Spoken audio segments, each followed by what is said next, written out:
In our episodes, we discuss cases and topics that might be distressing or disturbing to some listeners. Listener discretion is advised. Okay. Julia Cowley, you are a former FBI profiler, forensic scientist with the Tennessee Bureau of Investigations, and the host of the Consult podcast. How are you doing today? I'm doing very well on this snowy day.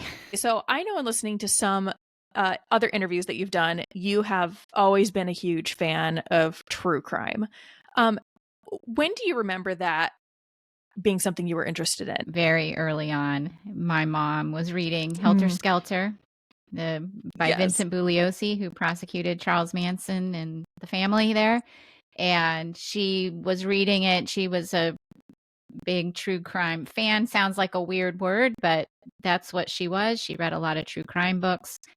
And I asked if I could read it. She told me no.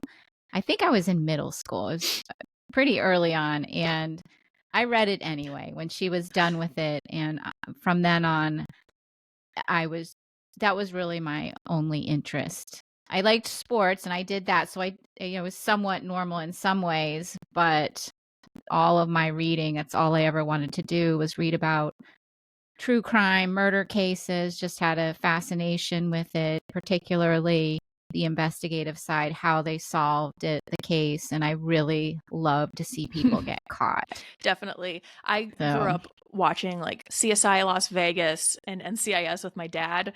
And so, I had this like warped, I think, perception of what like forensic scientists and like what the investigations were usually like, growing up.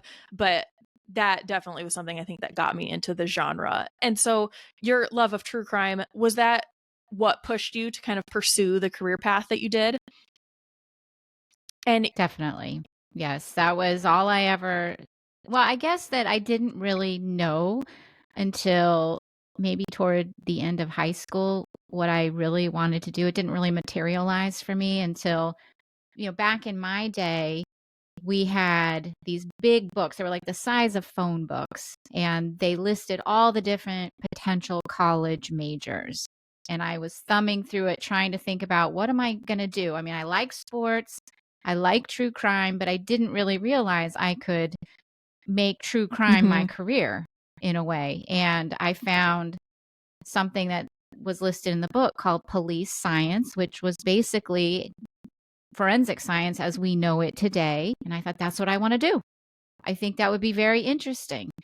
And so I pursued that, went into college, majoring in chemistry. There really weren't any forensic science programs like there are today at that time that I knew about. And, I was from Oregon.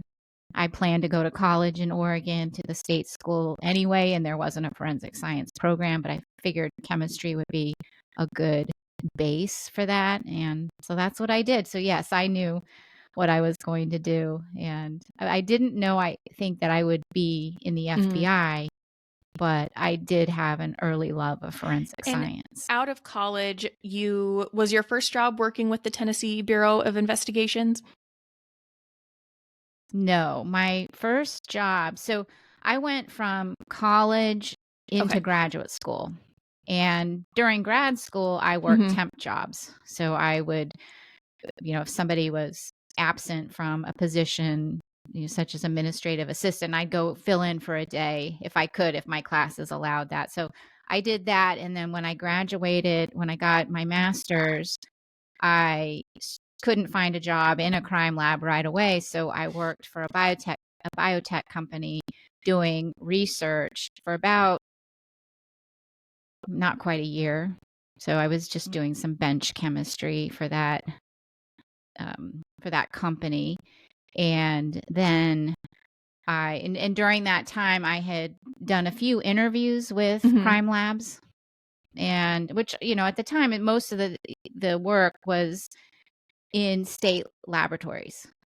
So I was, looking for openings all over the country because, there's, each state really only has like one laboratory. Maybe they have different branches in different cities, but typically like the state police only have one main laboratory. And so I was looking around all over the country, for positions. And so during this time, I'm working in at the biotech company, and they were very much aware that I wanted to go into forensic science, and this was kind of a temporary job for me. And so then at about 11 months or so, the Tennessee Bureau of Investigation called me. And the only time I'd ever been to Tennessee before that was for my job interview. So packed up my car. Well, actually, I didn't have a car. So I packed up a rented car. It was a Ford Taurus. And I put all my belongings in a Ford Taurus. I drove across the country and started my job at the Tennessee Bureau of Investigation. One of the best decisions I ever made in my whole life. Oh my gosh. I was so nervous too. Just like, what am I doing? That seems really intimidating, because I feel like, anyone, you can get excited, and it's exciting to get a new job, but having to move across the country for it, that's wild. Yeah, it was intimidating, but I will tell you, the people that I worked with were very welcoming, and I felt at home right away, even though I was from the West Coast and spent the majority of my, formative years in Oregon, and hadn't been in Tennessee. I felt right at home there, felt very welcomed by my colleagues. They were all very accomplished, and I learned a lot from them. So I've started to feel at home pretty quickly. The intimidation wore off in that regard of feeling like I was all alone and all by myself. Definitely. And so you worked there as a forensic scientist. Can you explain what it was that you did there? Like, I think of myself, watching like the CSI shows when I'm young, and I was like, I want to be a forensic scientist, now knowing that's obviously not what it's like. But can you talk about that a little?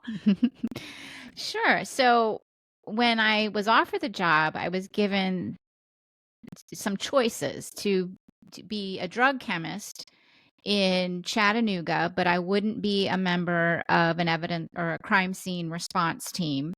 And, drug chemistry is just identifying drugs that come in. So, like, let's say there's a drug buy that the investigators do, that comes to the lab, and we have to identify, or the drug chemists identify what it is and confirm, yes, this is cocaine.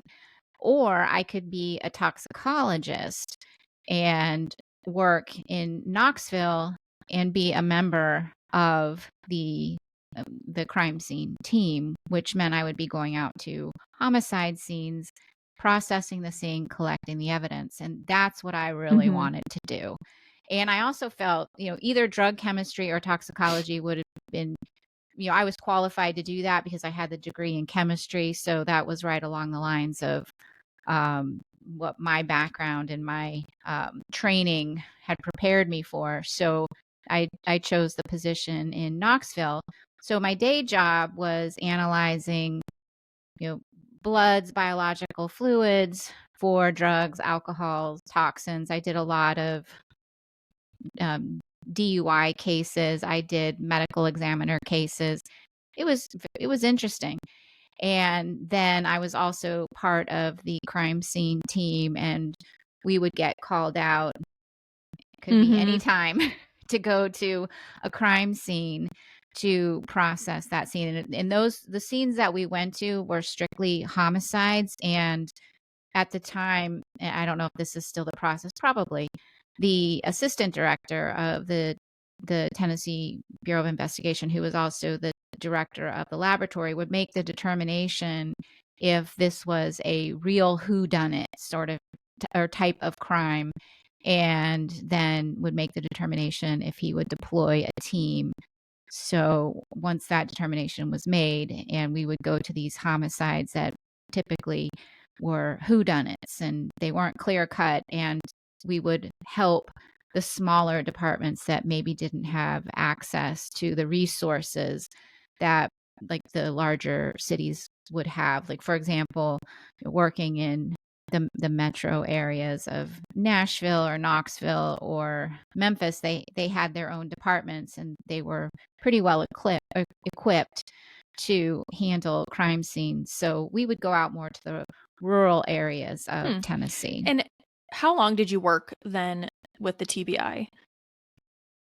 4 years? About 4 years. And so at what point during working there were you starting to kind of plan like applying for going to the FBI or however that works?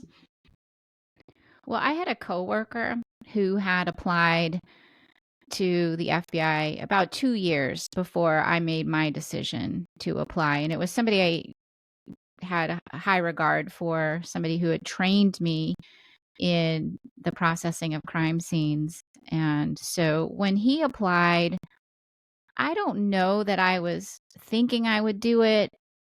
I was almost thinking that I maybe wasn't good enough. Mm-hmm. I guess at the time I thought, I don't think I could ever do that, or I don't think I would be accepted. And I really, like I said, I had high regard for my colleague, and I thought, of course he'll get in because he's fantastic. He's very good at what he does. He's very competent. He's very accomplished.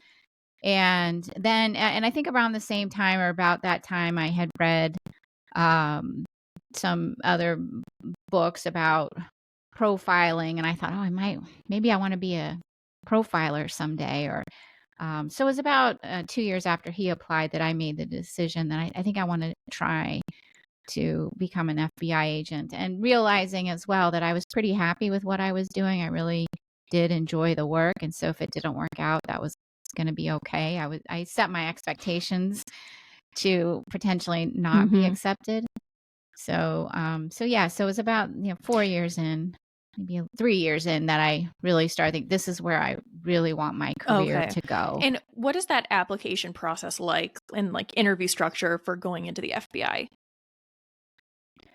So you fill out obviously a preliminary application, make sure you meet the minimum requirements, which typically are making sure that you have the requisite job experience. So if at the time, I don't know if it's the same today, but it's probably similar, you had to have you had to have a 4-year college degree and 2 years full-time work experience in some sort Okay. of career. Didn't matter what it was. Or if you had a master's, you had to have 1 year full-time work experience. So I met the minimum requirements. You put that application in, and if you make it through that, then I don't know exactly how they select people, but there's an interview process where you have a panel interview with 3 FBI agents, and you're asked standard questions, 15 questions that deal with, at the time we had to sign a non-disclosure that you wouldn't tell anybody what the questions are. And to this day, Yeah. I've never told anybody exactly what the questions are, but they tend to be about, they want to determine, your experience, your judgment, your integrity. So these questions are geared toward that. There are really a lot of questions about, your life experience, your work experience, and they're sort of formulated to, okay, tell us what the issue was or the problem, what you did about it, and what was the outcome. That's kind of the format of the questions. There are 15 questions. And then once you pass that, there's a written examination as well, which was like essay questions. Then once you pass that phase, then you go through, and I'm probably not doing this in the right order because it's been so long, but there is a fit test to make sure you meet the minimum requirements for fitness. And I took a polygraph. Now back then, there was a time where they stopped doing polygraphs and then they started them again. They stopped doing the fit test, they started them again. So there's always different. The hiring process has changed over the years, but at the time, that's what I did. And I think the polygraph was the last step, and then there's a background investigation where they go through and they just make sure, first of all, you don't have a criminal history and you're a US citizen. They check that. They go back and they talk to your college professors. They make sure you've actually graduated from the universities you say you've graduated from. They talk to former neighbors, landlords, friends. And, it's quite extensive. My background check took about a That year seems similar. for them to I do. work in Air Force intelligence, and so our background checks for our clearances took forever. And I was going to ask about the polygraph too, because some jobs in Air Force intel you have to do the polygraph, but people would always it was always this kind of ominous thing. So it was some people call it a lifestyle polygraph, or they would just ask you these really bizarre, Yes, kind of weird questions. And I feel like everyone was always so afraid of those. They're like, no, not the polygraph. I don't remember all the questions on my polygraph, but I do remember. So they do, before they polygraph you, they interview you. And they want to make sure that if there's anything on your mind or something that's bothering you that could impact the results of the polygraph, that you get that out in the open. Yeah. And so I remember that part of it. And I don't really remember the question. I have this memory of, at least I think in the polygraph interview, being asked if I had ever lied to a loved one. And it's so ashamed. Yeah, you're like, oh God. I thought, I'm done. They're not going to hire me. And I remember just trying to explain to the polygrapher, yes, I have, but but I can't remember every lie I may have told a loved one. And I just, I'm a good person to polygraph because I have a guilty conscience. I stress over things. At least I think. I mean, I'm not an expert in polygraphs, but and I remember trying to explain it, and I felt like the guy is just looking at me like, you idiot. It's this is nothing. Yeah. And he said something about, that's not really what we're looking for. And it's like, I don't know. I've never done this before. So, and then of course there are the easy questions that should just really be yes or no. Have you used drugs? Have you done this? And back then I think the drug policies were stricter. I think they've loosened the drug policies up in the FBI for applicants. I don't know exactly what they are, but at the time they were stricter. And kind of at a young age, knowing that I was potentially going to go into law enforcement, I just wasn't, that wasn't a problem. So that area wasn't a problem. I believe they had asked questions that would be about my integrity. And I think the bottom line for the polygraph is they just want to make sure they don't expect you to be a perfect person. What they expect you to be is an honest person. So if you have something in your past, you are not hiding it. You can't be blackmailed by anybody, things like that. And of course, there's some automatic disqualifiers. Right. That makes sense. It was quite intimidating for somebody that like me, who tends to overthink things and worry about things, and I have a guilty conscience, and for someone who had never had a polygraph. Now I'm very used to them, because when you have a certain clearance in the FBI, you're polygraphed mandatory every 5 years. So I got pretty used to it. And those polygraphs are different. Those really are focused on more of national security issues. They're not as much lifestyle questions that you have during your pre-employment polygraph. That's interesting. That's so funny. I'm the same way, though. I feel like they'd be like, is this your name? And then I'd start sweating, and then I'd be like, oh my God, no. What do you mean, is it my name? I feel like oh my God. Yeah, I could see that. Well, I took one employment polygraph, and so little known fact, one of my very good friends in the FBI became a polygrapher, and at the time she could see any polygraph test that was ever done. And so I got polygraphed once, and the examiner kept telling me, you're not focused. We need to do this again. You're not focused. And I'm like, I am focused. I don't know. And I think they just sort of mess with you. I could see that. So I was telling my friend, and I passed. There wasn't a problem, but he just during the test was saying, you're not focused. And my friend was able to look at my test and she's like, "Oh, total focus. He's just messing with you." Oh my gosh. That's good to know. That's good to know. Oh my gosh. Okay, so then you get hired onto the FBI, but before you become a profiler, can you talk about what you were doing then? Sure. So my first assignment after, well, you go through Quantico, the training there, and then I was assigned to the Boston division of the FBI. And of course, Yeah. that's what we're talking about.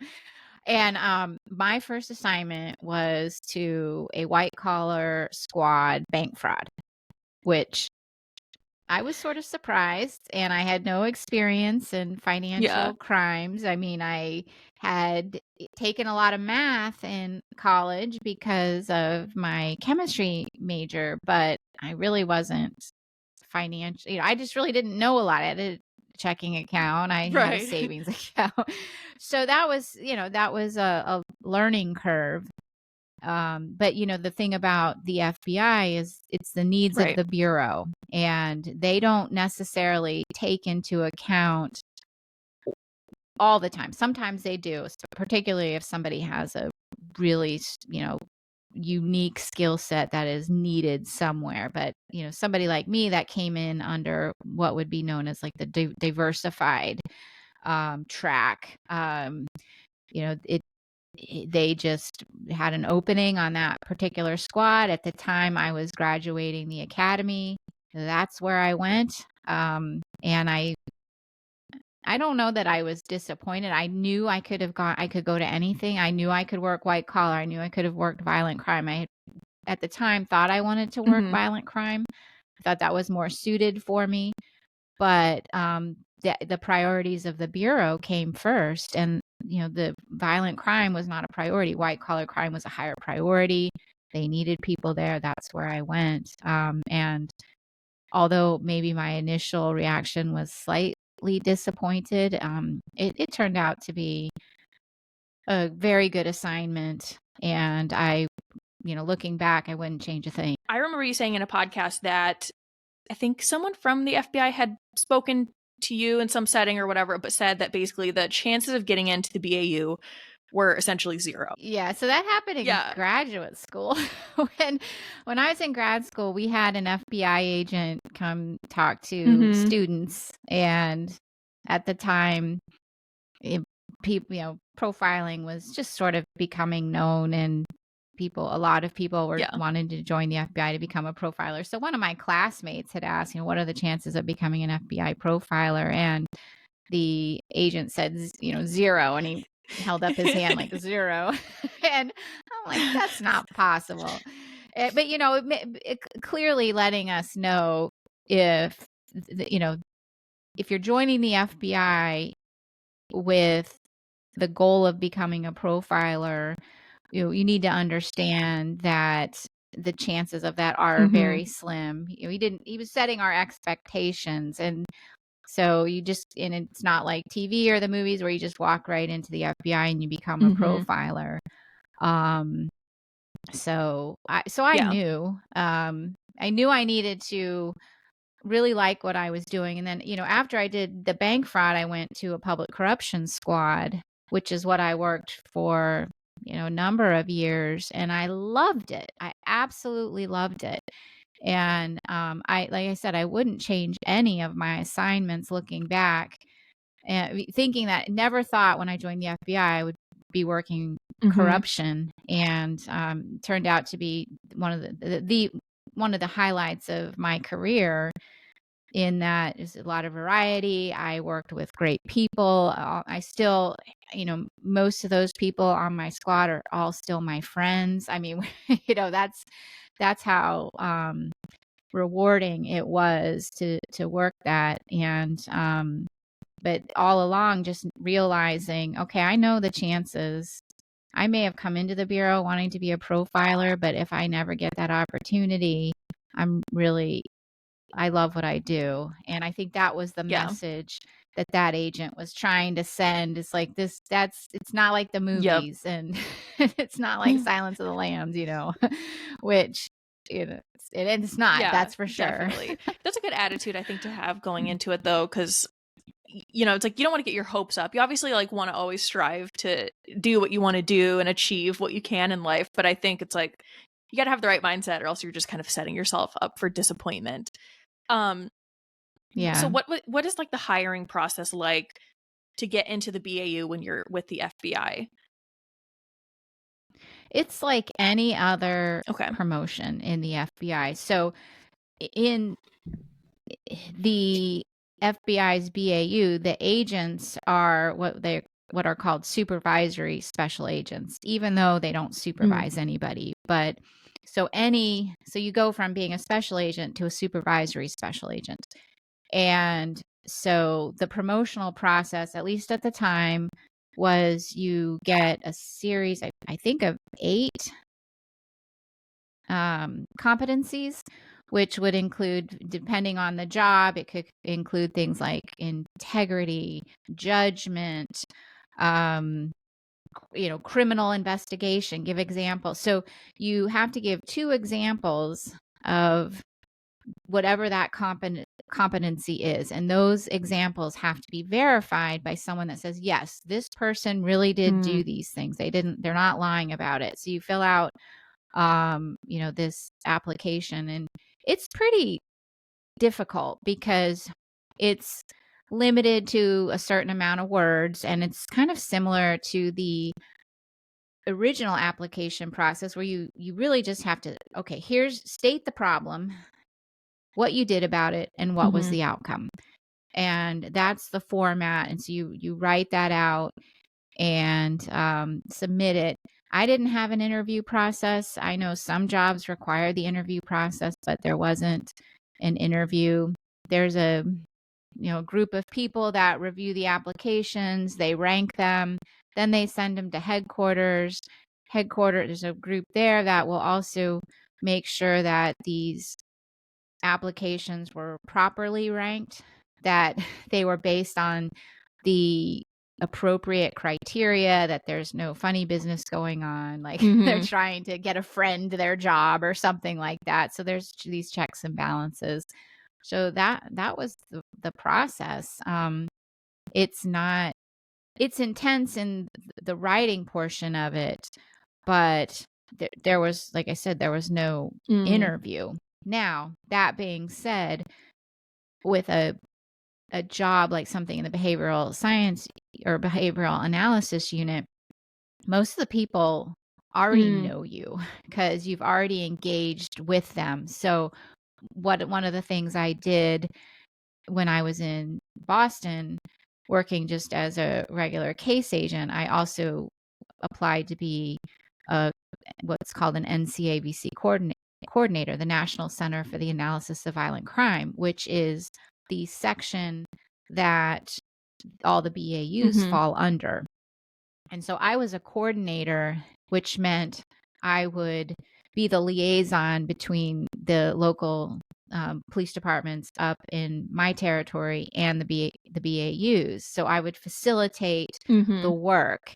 And so I did that for a number of years and got to know several people. So most of the people applying for these jobs are known to the people that are determining if they should be, be selected. So they already know your work. They've already talked with you.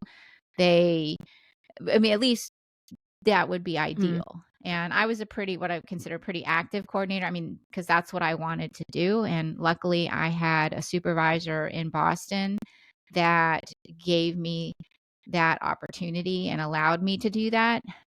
He was very,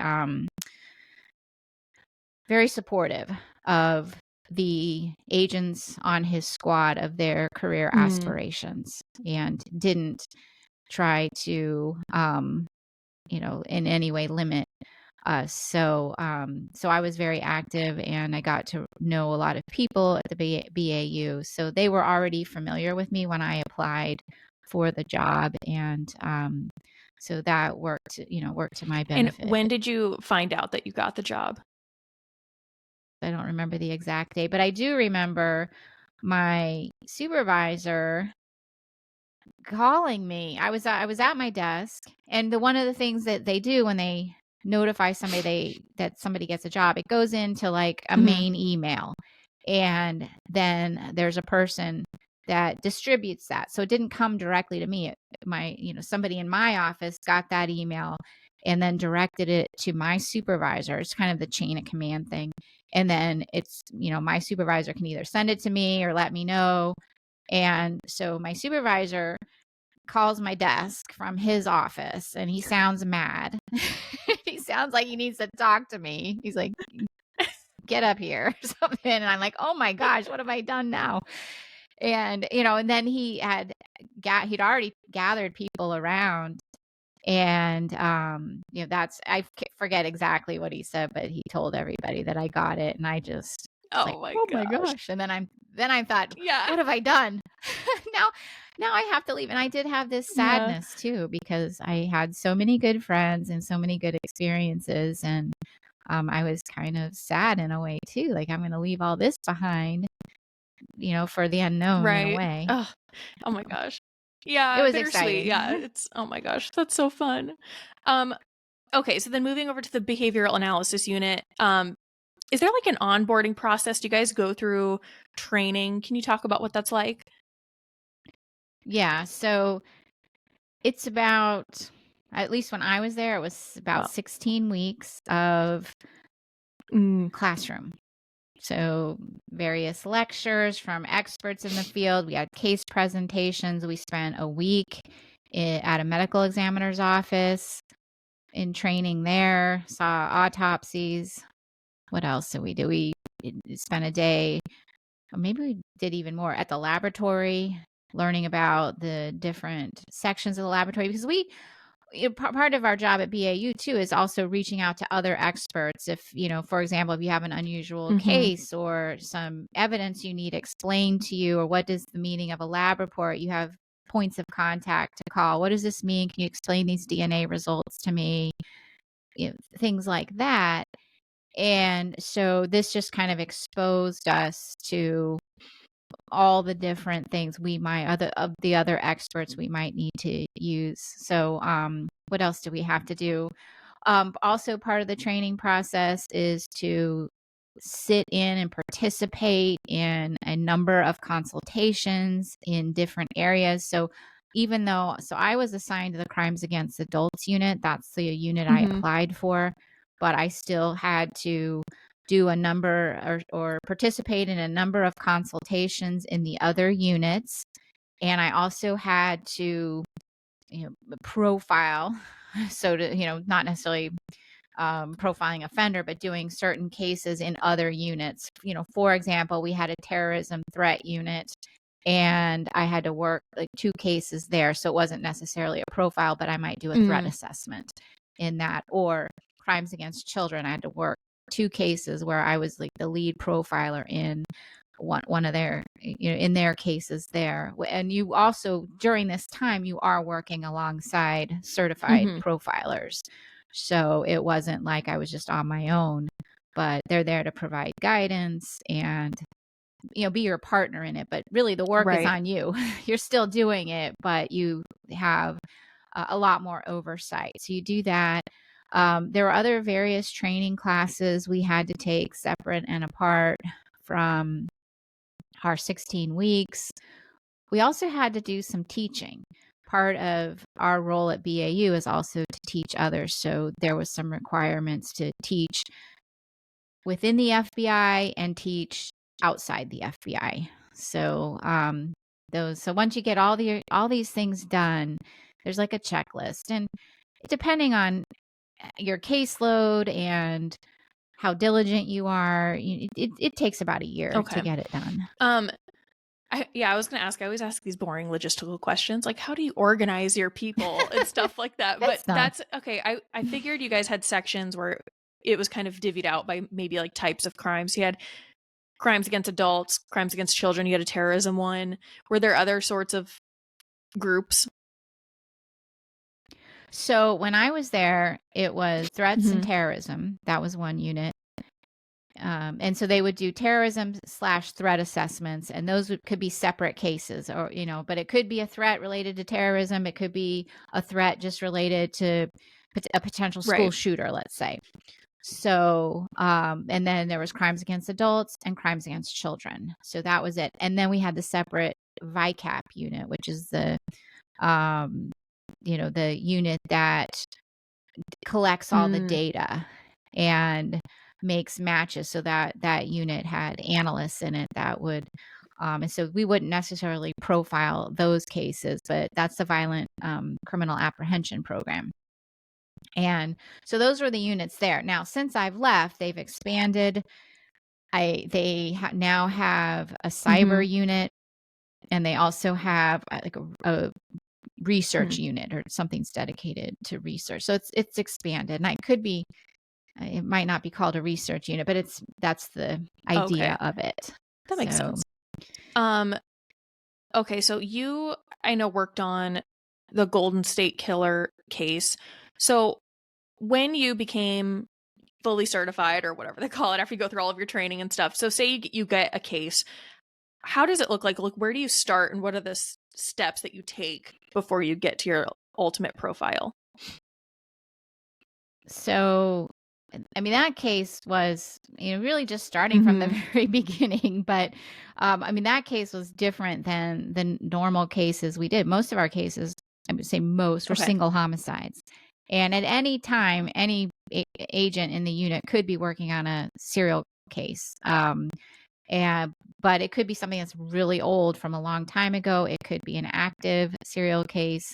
And so you just start at the beginning reviewing, for me, the things I really focused on were the initial police reports, incident reports, the crime scene investigation, the crime scene photographs, autopsy report, autopsy photographs, timelines. We work closely with crime analysts at the BAU, where they create, timelines and relationship charts for you. So those are the things I really focus on. But for me, it was always, okay, I just want to know, I start with, crime scene photographs, and autopsy reports, really just trying to, and that's my strong point, crime scene stuff.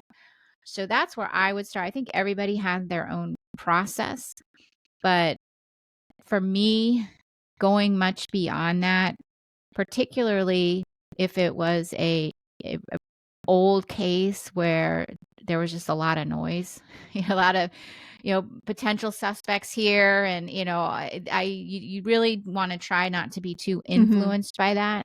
So really just going back, okay, what are the basics here? What actually happened? What's the interaction between the offender and the victim? How did the victim die? The other big component is victimology, and understanding everything you can about that crime victim and where their risks were or weren't as well. Were they high risk? Were they low risk? How did they interact with the outside world, and could that potentially lead to them being a victim? There's just so many questions, but as much victimology as possible. It's really key. And looking at that. So that would kind of be my next step, is, really getting a good idea about victimology. And a lot of the cases that we worked on, particularly single homicides, we'd often ask them to go back and develop additional victimology. I have more questions on victimology, but after you do kind of all of your analysis, you've talked a little bit about kind of how you present the information. And so working in, like, as an intelligence analyst, we have like governing documents that tell us how we have to do our analysis and how we're supposed to present it. So using likelihood statements, confidence levels that kind of show, okay, this is the information we have. This is, how reliable we think it is. Saying things like, if we were to get this type of information, it would change our assessments and stuff like that. Can you talk about how you present the information to investigators, and also how you really communicate that you're not trying to say that your profile is like the end all be all, but just a tool? So, after I've reviewed the information, what we do is we sit down with investigators and in a room, typically, hopefully in a conference room, and we go over everything with them as well. And we re-examine crime scene photos. That allows everyone to come together and ask questions and clarify things, and we have a discussion with them. Usually we give a preliminary, okay, here's what we're thinking. They'll take notes. Then we go back and we write our report. And yes, we have a standardized report. We have standard language. We're always reminding people that this is based on, any profile is based on probabilities. And it's based on the information that we have available at the time. And if new information were to come to light, that could change the profile. And, there's so many crimes that don't always align with what the probabilities are. So there could be an outlier. So the reports are heavily caveated with that, because you cannot identify an offender with profiling. It can help prioritize offenders. It can help provide a better understanding of the crime. It can help clarify motive. It's very useful. It can be very useful. Investigative suggestions, that's something else that we would provide. And but it's not an exact science. When we are dealing with human behavior, there's so many variables, and there's inevitably going to be something we don't know. And if without that piece of information, that might affect, our interpretation of that particular crime. Definitely. That makes sense. Yeah. So very careful, very standardized. But in terms of like writing our reports and putting our observations to paper, everybody had a different way of doing that. And so you had some flexibility in how you would write things. Now, my reports tended to look very similar in the way I worded things as the people who trained me. I liked how they came to their conclusions. I liked how they documented their conclusions. So you'll look at my report and you probably could say, oh, she was trained by this person, because it's very similar to the way they write their reports. And I think that's, everybody, as you get trained, you find a preferable way that you want to communicate the information. So, but all the caveats are part of every report. Absolutely. Okay, going back to victimology, you've talked about victimology extensively on other interviews and stuff, and so I apologize if you're like sick of beating this one to death, but nope, not at all. Can you talk about why it's so important to go over victimology? The main reason is, and I use this phrase all the time, the more you know about your victim, the more you know about your offender. And it can be difficult sometimes to develop victimology, because some of the questions we ask are very personal questions. They may sound judgmental in a way, but that's not why we ask them. We're not victim blaming. We're just trying to understand as much as possible. So sometimes in investigations, victimology is lacking, because you don't want to ask those sensitive questions that may sound as if you're judging the victim, but we're not passing judgment. It's not what that is. It's really trying to find out what in their life posed a risk to them, or what were risk mitigators in their life as well. Were they targeted? Were they randomly selected? And how were they selected? And there's just so many questions that you ask. And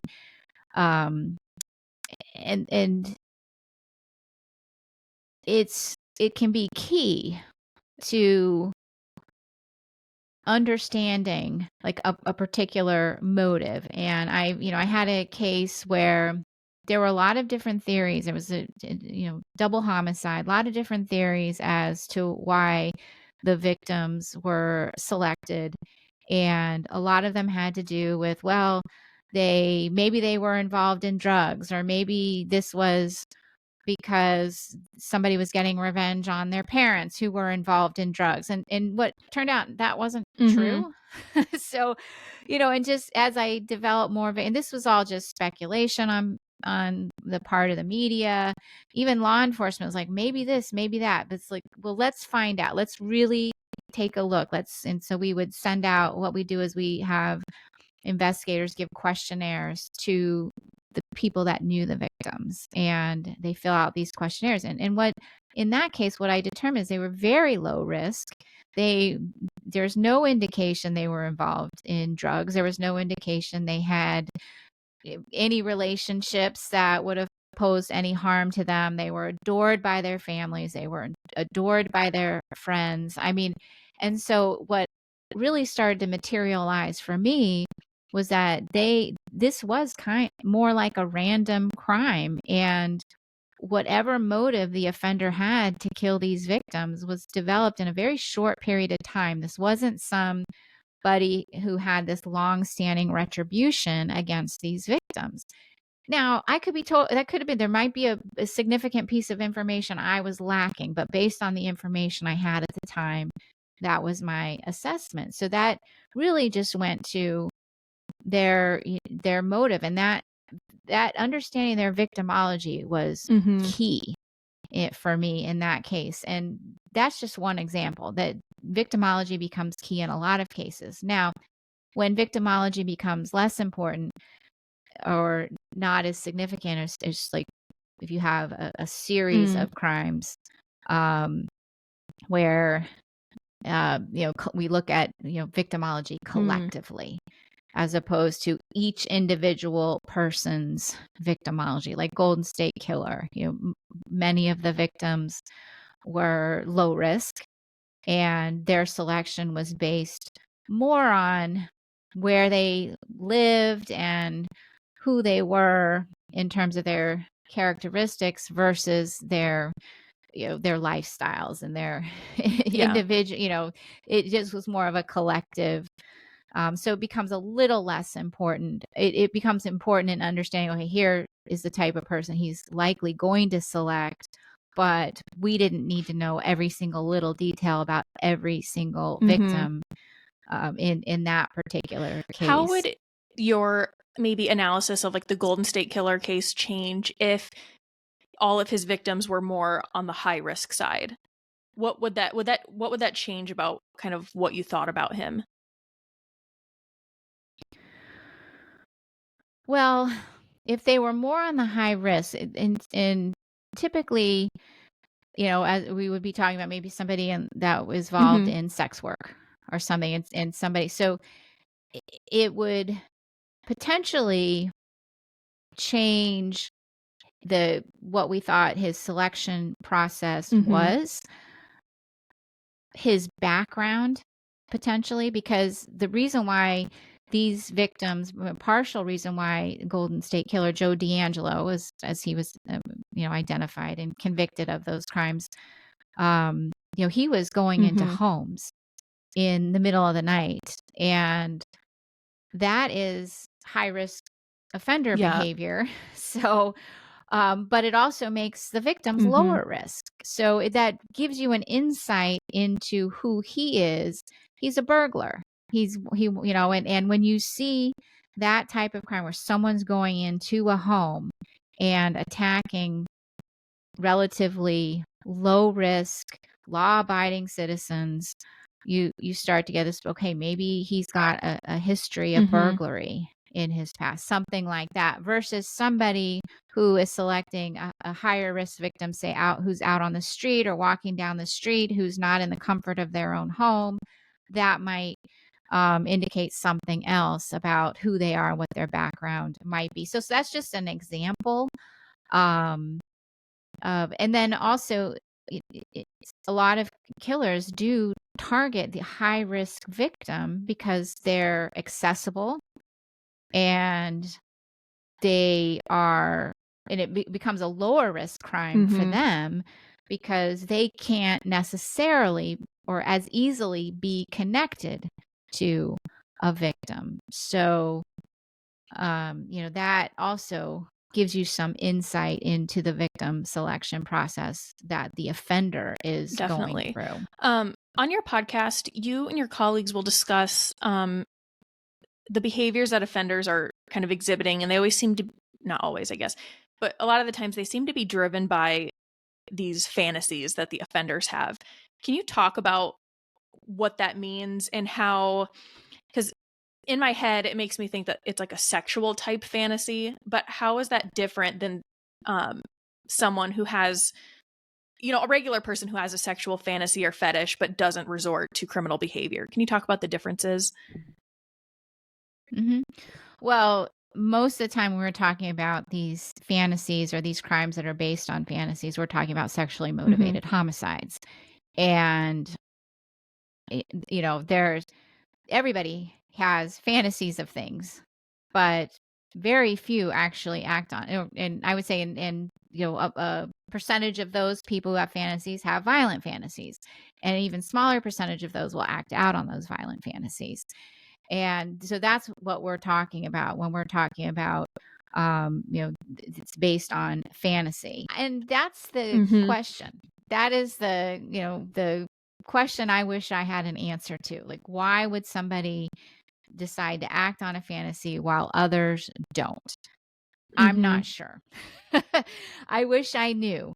But I think that there's something in their makeup and maybe in the way, I think it's a combination of nature and nurture that somehow shapes their brain to the point where they want to act out on these fantasies. And the only way that they will be gratified is if they act out on these fantasies. So why one person will act out versus another, that's $1 million question. I don't know that I could answer that. I don't think anybody really has an answer to it. I think when looking at a lot of these cases, say like maybe BTK, I heard BTK had started as like a peeping Tom or whatever, people call him now. And then there was Russell Williams from Canada. I don't know if you've heard of him, but he started out almost like breaking into people's homes, and he would steal women's like undergarments and stuff. And then he escalated, I think, to sexual assault and then eventually homicides. It seems like a lot of these types of offenders go from like something very small, but then they just get more and more aggressive. Can you talk about that, or what you've seen with that? Oh yeah, there's a definite escalation to that, and there's also a strong correlation between burglary and sexual aggression.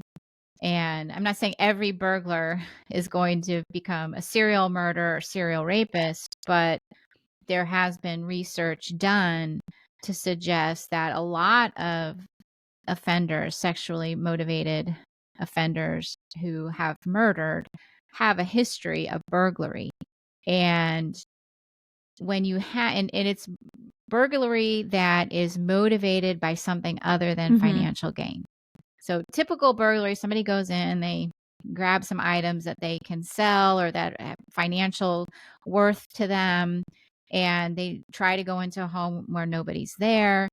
Now there's this subset of burglar that is going in, and they are there because they like to occupy somebody else's space. They like to go through their belongings. They like to gain control in a way over those victims by occupying their space. And so when you see behavior that doesn't really make sense, like somebody's broken into a house and they're doing things that seem unnecessary if they're just going in to steal something to make a quick buck, things that seem to be sexual in nature or symbolic or even destructive. You have to start one, and particularly if somebody is going into a home when it's occupied or during a time where it would be expected to be occupied. That's where you have to start getting concerned about it. So yes, there is a huge correlation to that, and you see that. And not only that, so as you mentioned, the offender who was peeping, voyeurism and looking in windows. I mean, that's all reconnaissance. That's somebody going out and looking in, and that's just the beginning. Usually a peeping Tom may turn into a burglar, who may turn into a rapist, who may turn into a serial killer. You see that. You can see that progression, particularly in offenders that, such as Dennis Rader and Joe D'Angelo, the ones that already went into these homes and killed their victims. We always let police departments know, if you have a crime like that, you're seeing this, you don't necessarily go back and look for other sex crimes. Look for things: trespassing, burglary, peeping. Those types of crimes will often be in the history of those types of offenders. In your time working with the BAU, have you gained any insights, or have you started to formulate okay, I think maybe at this level where it's individual actions or policy or societal change, any areas where you think we could potentially prevent certain types of violent crime? I think that's a difficult question. I don't know that I can answer it, but what we tend to do is focus on what potential victims can do to not be a victim of crime. And that still needs to happen, because we need to warn people, and we need to warn people about when they're uncomfortable, get out of the situation. Or if somebody makes you feel, and I always tell people this, if somebody makes you feel bad for your feelings or guilty for how you feel, that is a warning sign. But, educating people who are the offenders as well, putting the onus on people who are committing these crimes, and I don't know how we shift our thinking on that. We are, we're all about, I don't want to say blaming the victim, but putting the onus on a potential victim versus putting the onus on somebody to not do the crime in the first place. And this is again, another very complicated question that I don't know that I have the answer to, but educating the people who would commit these crimes or have the potential for committing these crimes. And but what that would take to make that giant shift in our thinking, I don't know. I guess it just takes people continuing to push this notion of, let's put the onus on the offenders not to offend. I just last week spoke with a woman named Janine Ladis. She's a journalist, and she has a book out. And so she was a survivor of domestic violence, but her sister was also in an abusive relationship and was murdered by the partner that she was with. And it was a really fantastic book she has out there. But I had talked to her about this too, is that it seems like specifically in the domestic violence space and sexual assault space, it's the victims that are coming together to start these, mass movements to spread awareness. And we're always telling victims hey, these are the red flags to look out for. These are the things to do. And so my thought is always just in that specific space is okay, but what are men doing to hold other men accountable? And, obviously women can be abusers as well, but for, mostly men. And so that was something I had talked to her about. And she said the same thing. She's it's such a complicated question, but it's just kind of modeling, if you see, someone in your peer group making and some sort of joke or saying something rude or treating someone, whatever, just calling them out. So that's, it's a really tough space. Step in and say something, and it's easier said than done, apparently. So many people don't want to be involved, or they don't think it's a big deal. When I think it's hard to recognize too if one person is making someone else uncomfortable, but if you see it, say, that's not appropriate. But again, that's easier said than done. And so many people don't want to be involved, and we don't necessarily want to change our thinking. I mean, I still, tell my children, how they need to Right. protect themselves, and also tell my children how they need to Mhm. behave Yeah. as well. Don't do these things. Don't. It's kind of, it's just, again, educating, and in most violent crime victims, or at least especially in domestic Mhm. situations, are women. And as you pointed out, there are female abusers, of course, but recognizing it, saying something, again, easier said than done. And how to shift this thinking that we have, I don't know. I think it just takes continuous talk about it. Absolutely. Um, was just looking up, actually, it was in July of this year, the FBI had posted, it was like a press statement or more of like a public awareness campaign that they did in coordination with the BAU. And it was specific on looking for warning signs and what to do to help prevent gun violence and specifically mass shootings. Have you done any research or into kind of mass shooters at all? No, I haven't done any research, but earlier on in our conversation, I was talking about when I was an NCABC coordinator, part of our responsibilities was to go out and talk to schools about mass shootings. And so I went through this course, Train the Trainer. So I guess I have a little bit of training, but that was not my field of Mm-hmm. expertise.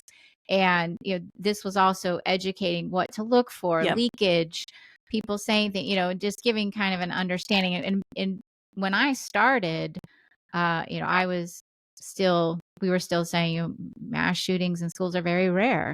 That's Mm-hmm. changed in my time, in my career and beyond. That has changed. But so I have limited training in that. I can, talk about the very basics, but really in-depth studying of it, that wasn't my area of Mm-hmm. expertise. I think what you said about in like the DV realm, where we put a lot of the onus on the victim as opposed to like the perpetrator, I feel like if people, when talking about mass shootings, were to look at the perpetrator more, a lot of like the research that I've read has showed that, a lot of them are in crisis, and some of the behaviors they show, it's like they're almost, you could almost like look at it as like a case of like a suicide. Because a lot, are going in to do the shooting. They don't intend to live through the event. And so, yeah, I had been looking up some like prevention methods, and it was really focused on like suicide awareness training and, teaching kids about, it's not really labeling it as like, this is your training for mass shootings and stuff like that. But it's like, these are the signs you can look out for that could show someone's in crisis. And then here are some, trustworthy adults that you could go to talk to about that. Yeah, I think it is similar in warning signs, like, again, leakage. And one thing we always would say is that it, you're not necessarily going to see Yeah. direct threats, because somebody who's intent on carrying out an act of violence isn't going to say or tell anybody, because that would draw the attention of law enforcement. So sometimes you may have a direct threat, but oftentimes you don't. So you're looking for those things, those warning signs, end of life statements. Well, I'm not going to be here next week, things like that. And I do think there is a strong correlation between suicide and mass killings, because, as you said, many of them don't expect to live Mm-hmm. through that. And they want to try to take as many people with them as possible. So the other thing is just, you will start to maybe see changes. One of the things I remember learning about was costuming. People starting to change, maybe change how they look. Like, maybe they start dressing in more tactical dress, and they didn't always dress that way. They may change their appearance.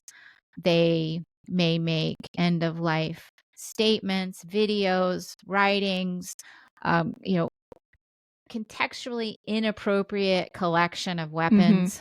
So obviously, if somebody's a hunter and they like to hunt, and they purchase a weapon, that's appropriate. But starting to see something that just doesn't really fit the context of why do you need these things, and is it, so you look for those kinds of things. I mean, there's probably a lot more other warning signs, but people close to the offender would need to start recognizing this. Not only that, classmates, and parents, teachers. It's like it has to be a group effort. And when you recognize that and you see somebody that may be on that pathway toward violence, it then becomes a situation where you have to manage that. And you need to have, a plan in place with people in place that can be monitoring that person to make sure that they are not getting back on that track or pathway to committing a violent act, whether it's just on themselves or a mass killing of some sort. Absolutely.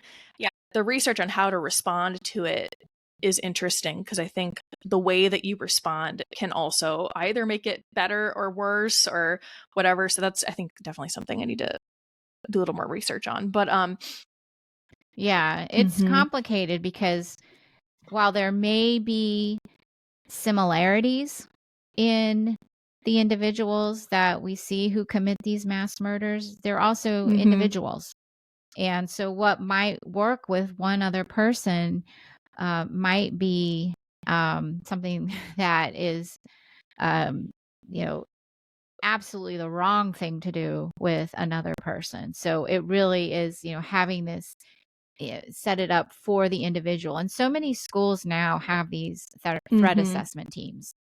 And it's a combination of, they have, law enforcement and mental health professionals. They get together if they feel that they have a student that might be in crisis, and they come up with the best approach for that person. And they also have to find the right people to, as we call it, be the pulse taker. Like, how, is this checking in with the person and making sure that they're okay? It's a long-term process of managing people that become, get on the radar of being a concern. Absolutely. Okay, lastly, I just want to go over your podcast. So I think I found your podcast, The Consult. I call myself a true crime fan, but it wasn't until just maybe 2 years ago that I discovered who Israel Keys was. So I maybe can't call myself a true crime fan. But I saw you guys had some episodes on Israel Keys. But can you talk about how your podcast came to be? Sure. So it really came to be on a whim. So, I mean, before I retired, I had talked about it. Some of my coworkers were, because I would tell stories, or like some of the younger coworkers that I had was, oh, you should do a podcast. I'm like, maybe I will. And when I retired, they got me mugs. And another colleague had said it should be called The Consult, based on consultations. Because we'd always say, like, oh, I have a consult today. Can you come? So he named it The Consult. And they got me mugs. They got me 24 mugs. So I had merch before I ever had my podcast. And I felt like, I guess I have to do it. I mean, there's a lot of things in my life. I said, oh, I'd like to do that. Maybe I'll do it someday. Maybe I'll write a book. Maybe I'll, write a screenplay. Who knows? But I don't do it.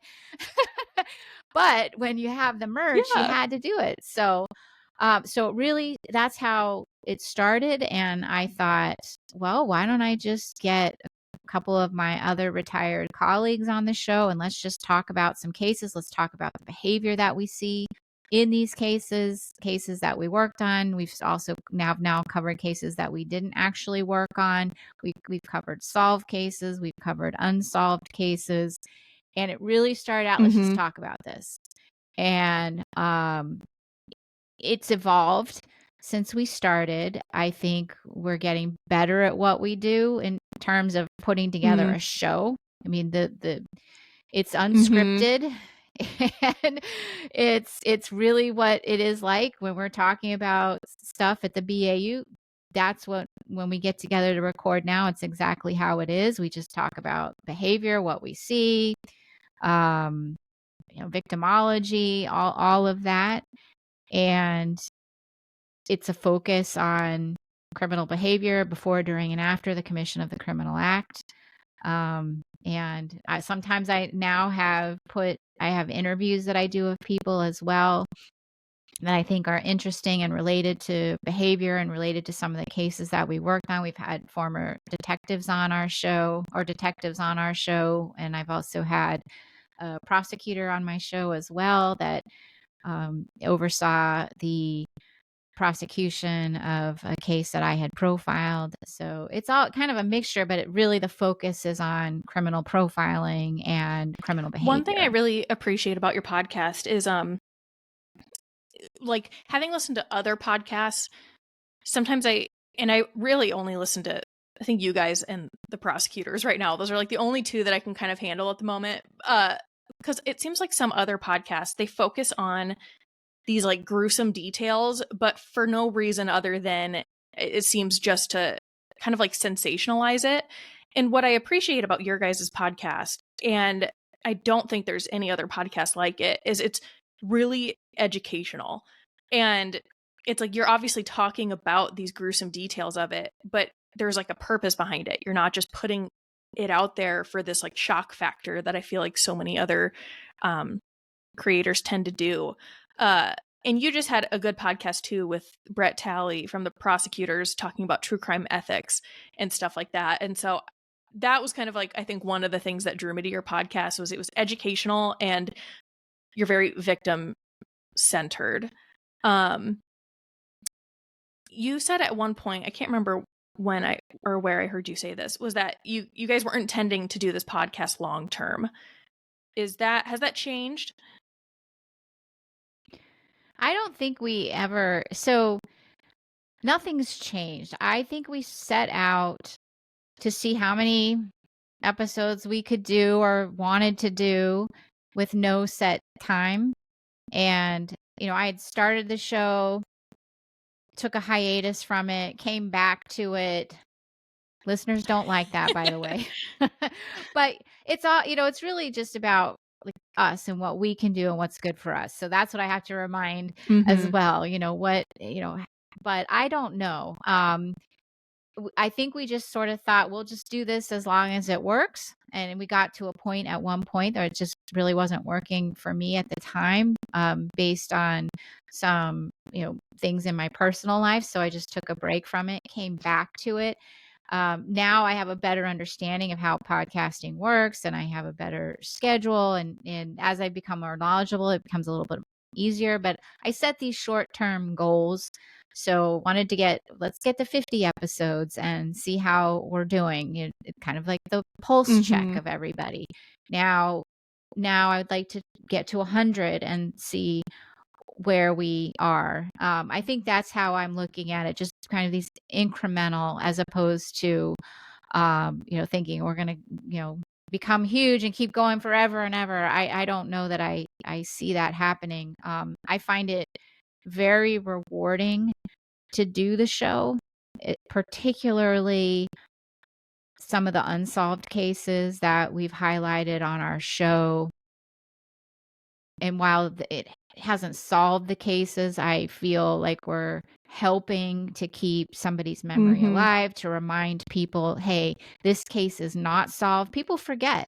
People may think a case has been solved that hasn't been solved. So I find that very rewarding. That keeps me really involved.